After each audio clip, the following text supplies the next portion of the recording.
Assalamualaikum. My name is Muhammad Ali Raza and welcome to my YouTube channel Concept of Chemistry.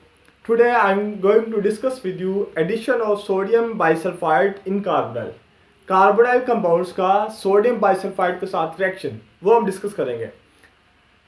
जो main points मैं discuss करूंगा इस lecture में वो कौन कौन से हैं वो पहले मैं आपसे शेयर करता हूं, फिर हम चलेंगे मेन लेक्चर की तरफ. First point that I will discuss with you reaction with sodium bisulphide. Which acetaldehyde will give reaction with sodium bisulfite and which methyl ketones will not give reaction with the sodium bisulfite. I will discuss in this article. Next point, meaning of adduct. The word adduct is mentioned many times in organic chemistry. So I will make you clear that what is the meaning of adduct. Okay. Next point, how it is a base catalyst. As the reaction of carbonyl with sodium bisulfite is in the category of base catalyze. So we will discuss that how it is a base catalyze. So next point, mechanism. I will discuss mechanism also and mineral acid. This is also another word that is repeated many times in organic chemistry. Mineral acid. What is actually meaning of the mineral acid? I will discuss here inshallah. So but before starting the lecture, if you don't have subscribed my channel, so kindly do subscribe and like my page. And I am also running the page with the same name on Facebook and Instagram, where you could be able to get reach of complete lectures of FSC chemistry. So I will also give you the links in the description from where you could be able to get reach of these pages with just one click. So let's start the lecture. Reaction हम देखना है sodium bisulphide के साथ इस article में. First point क्या है? Acetaldehyde and small methyl ketones react with aqueous solution of sodium bisulphide. Sodium bisulphide का एक्वस सॉल्यूशन लेना है, उसके साथ रिएक्शन कौन करेगा? एसिटाल्डिहाइड करेगा और स्मॉल मिथाइल कीटोन करेंगे. लार्जर मिथाइल कीटोन रिएक्ट नहीं करेंगे. एसिटाल्डिहाइड सारे करेंगे लेकिन मिथाइल कीटोन में स्मॉलर करेंगे, लार्जर नहीं करेंगे. क्यों नहीं करेंगे वो भी डिस्कस करेंगे. मिथाइल कीटोन क्या है वो भी हम डिस्कस करते हैं. सही है. जब ये रिएक्शन होगा फिर हमारे पास प्रोडक्ट कैसे बनेगा, किस तरह का होगा वो बताता है. And make white precipitates adduct. और आपके पास वाइट प्रेसिपिटेट्स की फॉर्म में ना प्रोडक्ट बन जाएगा. जिस तरह ये चूना नहीं होता कैल्शियम कार्बोनेट, उसको जब आप एक्वस सॉल्यूशन आते हैं वो नीचे क्या है प्रेसिपिटेट्स बन जाते हैं. तो इसी तरह इसका रिएक्शन भी वाइट प्रेसिपिटेट्स बनाता है जिससे हमें पता चलता है कि रिएक्शन हो गया है. सही है. अब मैं पहले डिस्कस करता हूँ मिथाइल कीटोन क्या है, फिर हम देखेंगे स्मॉल मिथाइल कीटोन रिएक्शन देते हैं तो लार्जर क्यों नहीं देते. ठीक है. The ketone in which one methyl is fixed on either side. Carbonyl carbon के एक साइड पर अगर मिथाइल फिक्स कर दें और दूसरी साइड वाले अल्काइल पर आप चेंज करते जाएं तो ये बन जाता है मिथाइल कीटोन. जिस तरह ये देखो, ये कार्बोनाइल कार्बन, इसके इस साइड पर मैंने इस मिथाइल को फिक्स कर दिया और इधर मैंने आर लिख दिया है. ये आर कुछ भी हो सकता है. 1 कार्बन हो सकती है, 2 carbon, 3 carbon, 4 carbon up to so on. ठीक है. तो ये तो था कंसेप्ट मिथाइल कीटोन का.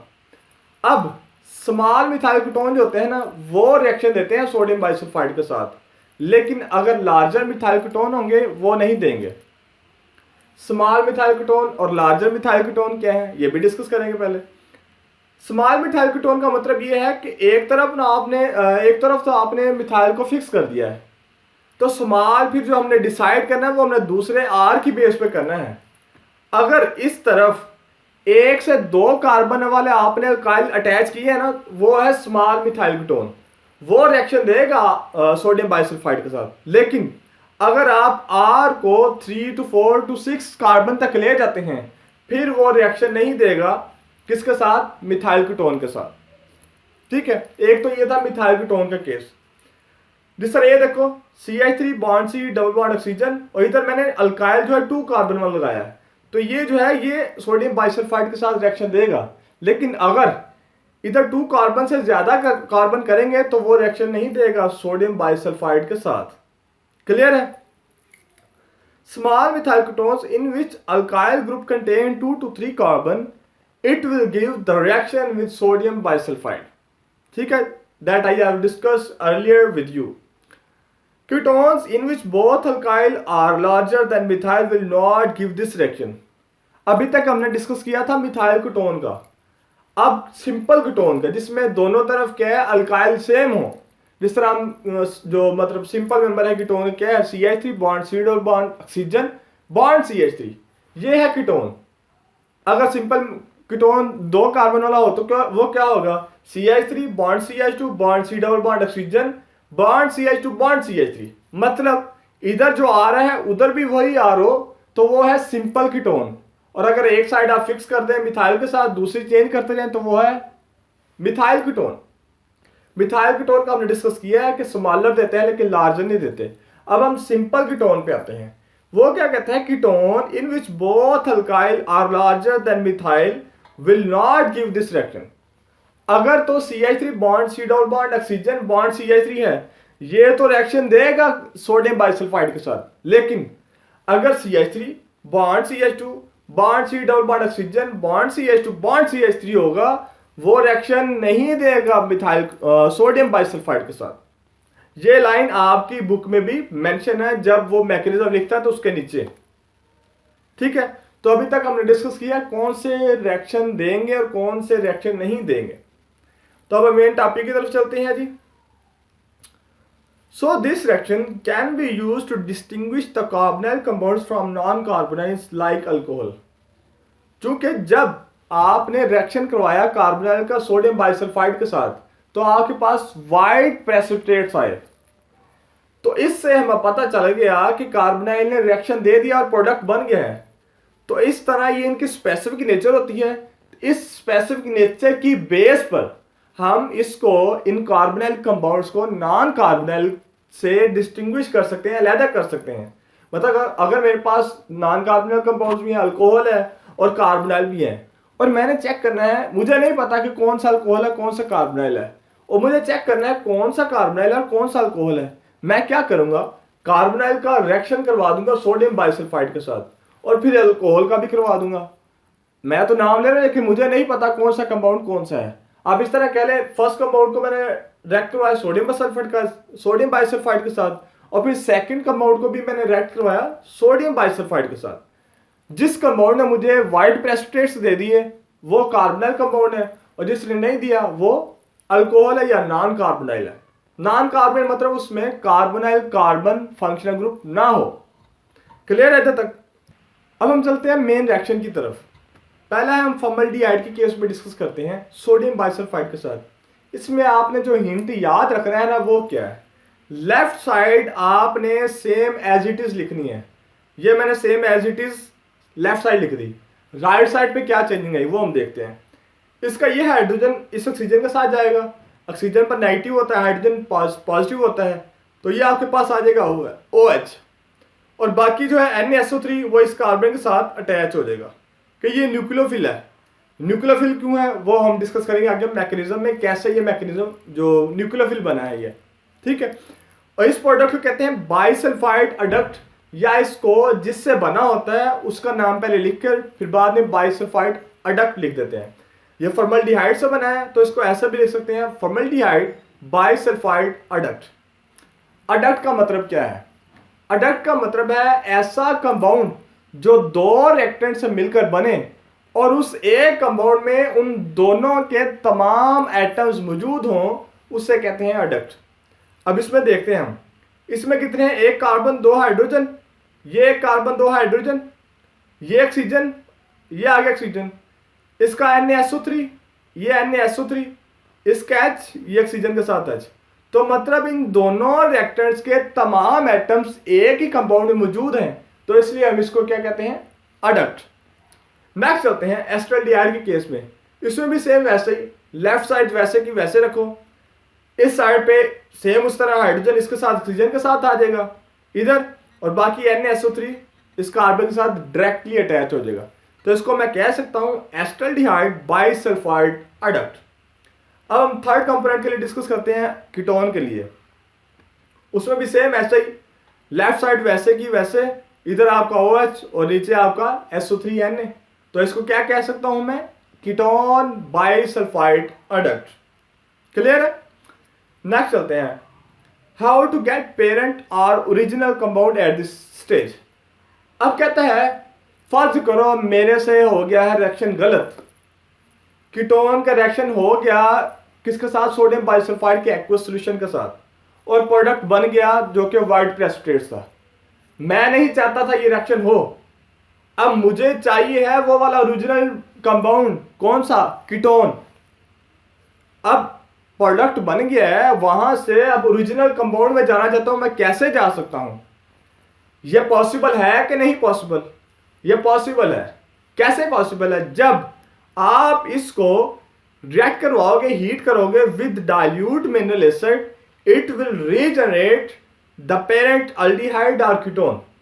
जब आप इस प्रोडक्ट को, वाइट प्रेसिपिटेट्स को रिएक्ट करवाओगे डाइल्यूट मिनरल एसिड के साथ, तो आपके पास ओरिजिनल कंपाउंड आ जाएगा। एस्टल्डिहाइड है तो एस्टल्डिहाइड आएगा, फॉर्मल्डिहाइड है तो फॉर्मल्डिहाइड आएगा, कीटोन होगा तो कीटोन आ जाएगा। Is it clear? सो इधर टर्म यूज हुई है मिनरल एसिड। मिनरल एसिड क्या होता है? मिनरल एसिड हर उस एसिड को कहते हैं जो हाइड्रोजन आयन जनरेट करता है। इसकी एग्जांपल मैं आपसे शो करता हूं। HCl है, HF है, H2SO4 है, नाइट्रिक एसिड है। ये तमाम आयन जब होते हैं, डिसोसिएट होते हैं, तो ये हाइड्रोजन आयन जनरेट करते हैं, इसलिए इनको मिनरल एसिड कहते हैं। मिनरल क्यों कहा जाता है? क्योंकि इनको मिनरल्स को यूज करते हुए प्रिपेयर किया जाता है, इसलिए इनको मिनरल एसिड कहते हैं। Is it clear? अब ये देखिए HCl भी हाइड्रोजन आयन जनरेट कर रहा है, हाइड्रोजन फ्लोराइड भी, सल्फ्यूरिक एसिड भी और नाइट्रिक एसिड भी, तो इसलिए इनको मिनरल एसिड कह सकते हैं। अगर आ जाए कि मिनरल एसिड क्या होता है, तो आपने ये बताना है कि इनको मिनरल से प्रिपेयर किया जाता है, इसलिए इनको मिनरल एसिड कहते हैं। और ये जो है हाइड्रोजन आयन जनरेट करते हैं जब ये डिसोसिएट होते हैं, और ये आप क्या है इनकी एग्जांपल्स दे सकते हो। ठीक है, नेक्स्ट चलते हैं। नेक्स्ट क्या है? अच्छा, ये रिएक्शन हमने डिस्कस किया था थ्योरेटिकल कि जब अडल्ट को रिएक्ट करवाएं डाइल्यूट मिनरल एसिड के साथ, तो आपके पास ओरिजिनल कंपाउंड आ जाता है। ठीक है, तो ये आपके पास क्या बनेगा, CH3 bond C, double bond oxygen, bond H, acetaldehyde, और बाकी जो आपके पास ये जो है ये सारा, ये आपके पास NaCl, वाटर और सल्फर डाइऑक्साइड के फॉर्म में आ जाएगा। H2O कैसे बना है?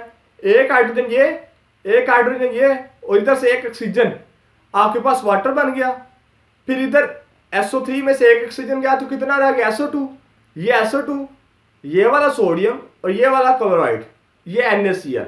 ठीक है, और ये हमारे पास पेरेंट या ओरिजिनल एस्टल्डिहाइड आ गया। Is it clear? नेक्स्ट चलते हैं। सेम उसी तरह कीटोन का अगर मैं प्रोडक्ट हासिल करना चाहता हूं, ओरिजिनल व्हाइट प्रेसिपिटेट बन चुके हैं, तो मैं क्या करूंगा, उन व्हाइट प्रेसिपिटेट्स को मिनरल एसिड के साथ रिएक्ट करवा दूंगा। वो HCl भी हो सकता है, HF भी हो सकता है, नाइट्रिक एसिड भी हो सकता है, कोई भी ले सकते हैं आप, लेकिन डाइल्यूट हो, वो कंसंट्रेटेड नहीं। क्लियर है? सेम उसी तरह आपके पास ओरिजिनल आ जाएगा CH3 bond C, double bond, bond CH3 ketone, और बाकी आपके पास सेम उस तरह सोडियम क्लोराइड, वाटर और सल्फर डाइऑक्साइड। बाई प्रोडक्ट्स दोनों में सेम है। ठीक है, आगे नीचे ना लिखी हुई है, बहुत इंपॉर्टेंट है। Ketone in which both alkyl are larger than methyl will not give this reaction. अगर कीटोन सिंपल में दोनों अल्काइल, कार्बोनाइल को दोनों साइड पे जो अल्काइल है वो मिथाइल ग्रुप से ग्रेटर हो, तो वो रिएक्शन नहीं देगा सोडियम बाइसल्फाइड के साथ। ये इस तरह के ही कंसेप्चुअल कंसेप्ट जो क्वेश्चन है आते हैं एंट्री टेस्ट में। अगर वो कहते हैं कि CH3 bond CH2 bond C, double bond oxygen, bond CH2 bond CH3 हो, तो क्या ये रिएक्शन देगा सोडियम बाइसल्फाइड के साथ? नहीं, तो ये रिएक्शन नहीं देगा। ठीक है, सो नेक्स्ट चलते हैं। मेन आता है अब मैकेनिज्म पे। अब चूंकि हमने रिएक्शन करवाया है कार्बोनाइल का किसके साथ, एक्वस सोडियम बाइसल्फाइड के साथ। जब सोडियम बाइसल्फाइड का एक्वस सॉल्यूशन बनाएंगे ना, तो ये आयनाइज हो जाएगा। कैसे आयनाइज होगा? डीप्रोटोनेशन करेगा, ये हाइड्रोजन आयन जनरेट कर देगा H पॉजिटिव, बाकी जो रह जाएगा वो क्या है, SO3 नेगेटिव Na की फॉर्म में रह जाएगा। Is it clear? अच्छा, इधर एक क्वेश्चन आता है बहुत इंपॉर्टेंट। जब इसने हाइड्रोजन आयन जनरेट कर दिया, इसमें दो हैं नेगेटिव वाले एटम्स, सल्फर पर भी नेगेटिव होता है, ऑक्सीजन पर भी नेगेटिव होता है। अब क्वेश्चन ये आता है कि कार्बोनाइल के साथ सल्फर जाएगा या ऑक्सीजन जाएगा, कौन अटैक करेगा? अटैक वही करेगा जो गुड न्यूक्लियोफिल होगा। गुड न्यूक्लियोफिल कौन सा होगा? जो इलेक्ट्रॉन देने के लिए ज्यादा राजी होगा, ज्यादा पैशनेट होगा, वो ही देगा इलेक्ट्रॉन, वही एज ए न्यूक्लियोफिल एक्ट करेगा।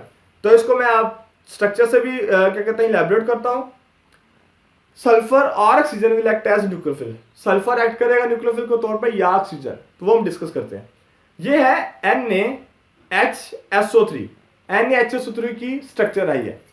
अब जब इसकी प्रोटोनेशन हुई या इसके डीप्रोटोनेशन हुई और आयनाइजेशन हुई, तो इसने हाइड्रोजन जनरेट किया। बाकी आपके पास क्या रह गया? Na positive, O negative.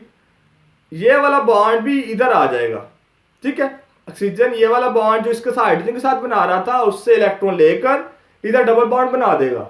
तो ये आपके पास स्ट्रक्चर बन जाती है। ये Na पॉजिटिव, ऑक्सीजन नेगेटिव, ये शो कर रहे हैं कि ये आयनिक कंपाउंड है, ठीक है। ये आयनिक कंपाउंड है, तो इसलिए इसमें पॉजिटिव और नेगेटिव आयन शो किया गया है। क्लियर है? अब इधर वही क्वेश्चन है, सल्फर के पास भी इलेक्ट्रॉन है, ऑक्सीजन के पास भी इलेक्ट्रॉन है।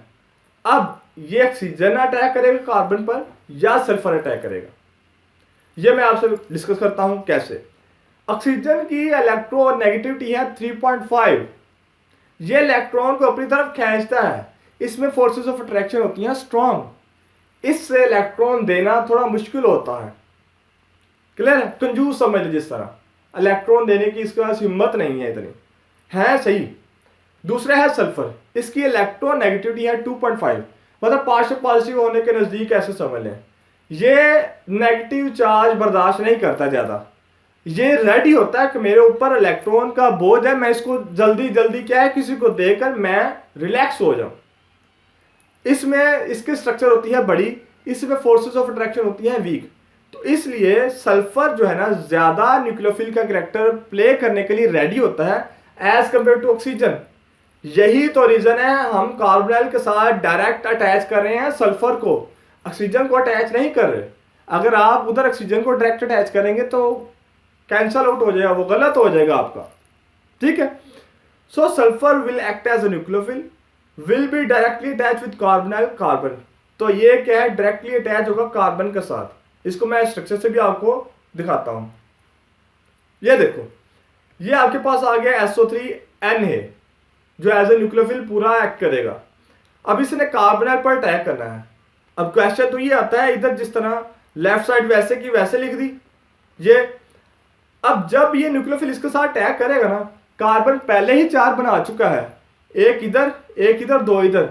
जब 5वां न्यूक्लियोफिल आएगा तो ऑक्सीजन ये वाला बॉन्ड अपने ऊपर शिफ्ट कर लेगा, तो इस पर ऑक्सीजन पर नेगेटिव आ जाएगा और ये आपके पास इस कार्बन के साथ अटैच हो जाएगा। अब इधर वही पॉइंट है, सल्फर न्यूक्लियोफिल के तौर पर एक्ट कर रहा है, इसलिए सल्फर के साथ बॉन्ड है डायरेक्टली। इधर ऑक्सीजन नहीं लिखा पहले, अगर ऑक्सीजन पहले लिखेंगे तो क्रॉस हो जाएगा, ये गलत हो जाएगा, क्योंकि सल्फर एज ए न्यूक्लियोफिल एक्ट करेगा, वो दे रहा है इलेक्ट्रॉन, तो जो इलेक्ट्रॉन दे रहा है उसी के दरमियान ही बॉन्ड बनेगा ना। क्लियर है? तो ये आपके पास आ जाएगा SO3Na। Is it clear? First step में क्या किया हमने? डीप्रोटोनेशन की या आयनाइजेशन की। सेम उसी तरह जिस तरह हम बेस कैटालाइज में करते हैं, OH रिएक्ट करता है, जो मतलब न्यूक्लियोफिलिक एजेंट होता है, उससे हाइड्रोजन को निकालता है, बाकी न्यूक्लियोफिलिक पार्ट अलहदा रह जाता है। इधर भी ऐसे ही है, हाइड्रोजन को निकाला है, न्यूक्लियोफिलिक पार्ट अलहदा रह गया है। सेकंड स्टेप में क्या होता था बेस कैटालाइज में? न्यूक्लियोफिल अटैक करता है कार्बोनाइल पर, तो वही किया, ठीक है। फिर थर्ड स्टेप में क्या है? फिर थर्ड स्टेप में हम इस हाइड्रोजन आयन को ऐड करवा देंगे वापस। फर्स्ट स्टेप है डीप्रोटोनेशन और लास्ट स्टेप में प्रोटोनेशन। अगर आप बेस कैटालाइज को देखें ना, तो उसमें भी आप ऐसे ही करते थे, जो इधर न्यूक्लियोफिल आता था उसको आप सेकंड स्टेप में रिएक्ट करवाते थे, और जो इधर आपके पास वाटर आता था उसको आप थर्ड स्टेप में रिएक्ट करवाते थे, और सेम ऐसे ही कर रहे हैं आप इधर भी। क्लियर है? सो नेक्स्ट स्टेप देखते हैं, इसी कंपाउंड को आप मतलब ऐड करवाएंगे इसमें प्रोटॉन, जो आपका इधर से रिलीज हुआ है। फर्स्ट स्टेप में डीप्रोटोनेशन, लास्ट स्टेप में प्रोटोनेशन। तो ये हाइड्रोजन को चूंकि इलेक्ट्रॉन चाहिए, प्रोटॉन है नहीं, इलेक्ट्रॉन चाहिए, इसको गरीब है इलेक्ट्रॉन के लिहाज से, तो उसके पास जाएगा जिसके पास इलेक्ट्रॉन ज्यादा होंगे, और वो कौन सा? ऑक्सीजन। तो ये हाइड्रोजन इस ऑक्सीजन के पास आ जाएगा, तो आपके पास ये आ जाएगा फाइनल प्रोडक्ट, जो कि एस्टल्डिहाइड अडक्ट है, ठीक है। Acetaldehyde bisulphide adduct. तो ये मैकेनिज्म मैंने एस्टल्डिहाइड के केस में डिस्कस किया है, same as it is formaldehyde के लिए और कीटोन के लिए ऐसा ही होगा। ठीक है, तो ये आज जो हमारा आर्टिकल था, addition of sodium bisulphite in carbonyl compounds. तो अगर आपको कुछ अच्छा सीखने को मिला तो फीडबैक लाजमी दीजिएगा and recommend your friends and fellows. Stay tuned and stay happy. Thank you.